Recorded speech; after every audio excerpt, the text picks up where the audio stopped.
1, 0. Weekend confirmed. Ignition. Liftoff. Hey guys, it's James Stevenson from Insomniac Games. My question of the week this week comes from Arthur Gies. He asks, why do people complain about one-hit kills in Dark Souls, but when a giant in Skyrim kills you in one hit, Jeff back here calls it epic?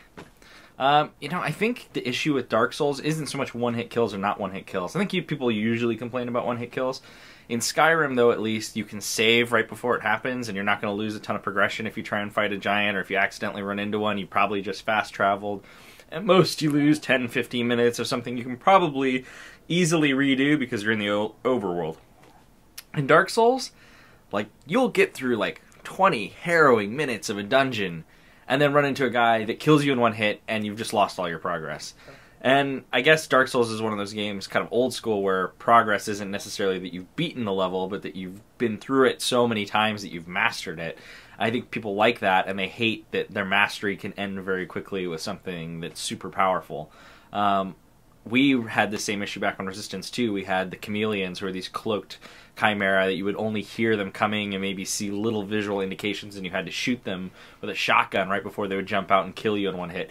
We got a lot of bad feedback on those guys. I thought they added a lot of tension to the game, but people thought they were really cheap. On the other hand, we put a checkpoint right before it, so you only had to deal with them a few times, and then you would get back to the starting checkpoint. So I think a lot of times the one-hit kill just feels like you didn't have a chance, you didn't know what was coming, and I think the frustration level and the amount of complaints you see is generally surrounded by how much progression you lose and how much you have to redo to get back to that one-hit kill point.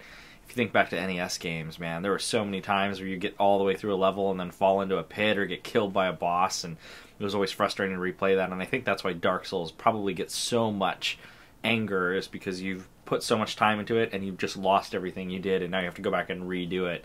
And to a cadre of modern gamers used to checkpoints every 45 seconds and not losing anything after they die, that is a harsh, harsh pill to swallow.